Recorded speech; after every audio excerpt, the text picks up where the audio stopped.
est-ce que la miséricorde de Dieu mettra un jour fin à l'enfer?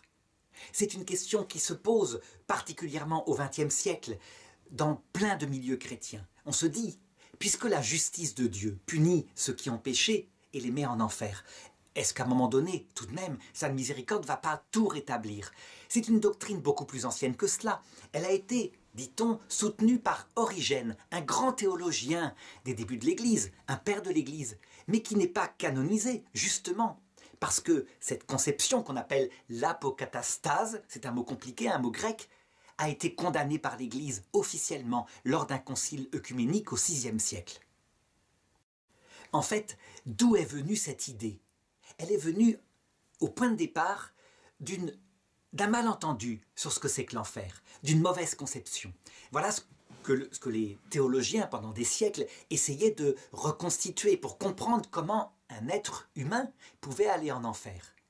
Ils disaient ceci: un homme meurt, et quel que soit son état, s'il est séparé de l'amour de Dieu, donc pour quelque raison que ce soit, alors Dieu applique maintenant sa justice, et il le met en enfer parce que, après la mort, c'est trop tard.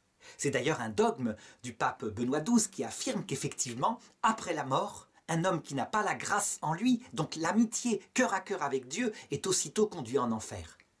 Eh bien, dans cette conception ancienne, avant qu'arrive Sainte Faustine, on considérait que la mort était un instant où il ne se passait rien. Évidemment, ça posait de graves problèmes, parce que finalement le salut était une loterie, chose qui ne pouvait pas correspondre avec le fait que le Christ était mort pour nous, qu'il avait donné sa vie pour sauver d'abord les pauvres pécheurs, et d'autre part qu'en enfer, il n'y a que le blasphème contre l'Esprit Saint.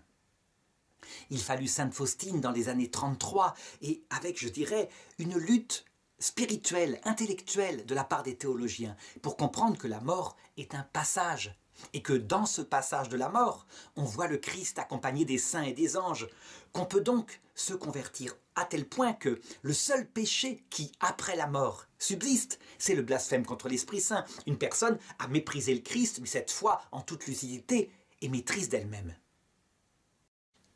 Résultat, on comprend là, de façon très simple et très claire, que la justice de Dieu s'applique à ceux qui, après la mort, sont sans la grâce. Ils l'ont refusée en pleine lucidité, librement.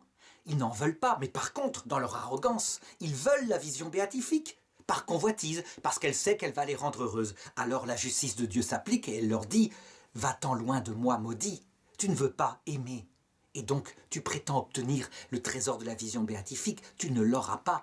Dieu se montre juste. » Évidemment, dans l'ancienne conception théologique, eh bien, on se disait, puisque des damnés peuvent être des enfants morts sans baptême, ils sont séparés de Dieu par le péché originel, des pauvres pécheurs, des gens qui n'ont jamais entendu parler du Christ, alors Dieu un jour va les sortir de l'enfer dans sa miséricorde. Ça paraissait évident. Cette question ne se pose plus. En fait, quand on comprend que ceux qui sont en enfer, ils sont totalement librement et à chaque instant maintiennent leur choix, on comprend en fait que Dieu respecte leur choix. Comment Dieu pourrait-il, d'une façon ou d'une autre, soit par exemple en effaçant leurs souvenirs, ou d'autres disent en les anéantissant tellement ils souffrent, ou alors en leur donnant tout de même la vision béatifique finalement, même s'ils refusent d'aimer Dieu. Eh bien comment Dieu pourrait-il faire autrement que de les maintenir dans leur choix libre éternellement? Si Dieu les anéantissait, ou encore s'il effaçait leur liberté, il ne respecterait pas ce qu'il a voulu, créer des personnes libres qui le refusent librement, et alors Dieu ne se venge pas de ceux qui le refusent librement. Il leur rend leur corps, il les ressuscite, il leur donne même les trésors qu'ils veulent, un paradis tout entier de terre, je dirais, de merveilles, mais pas la vision béatifique, puisque ça s'obtient par la conversion à l'amour et à l'humilité. En conséquence, et parce que en enfer, le choix est définitif, parce que les damnés ne veulent pas se convertir, les démons non plus, eh bien, l'enfer est éternel par respect de la liberté que Dieu a créée dans l'homme. Il n'y aura pas d'apokatastase, et l'apokatastase est une hérésie condamnée formellement par l'Église, et pour toujours.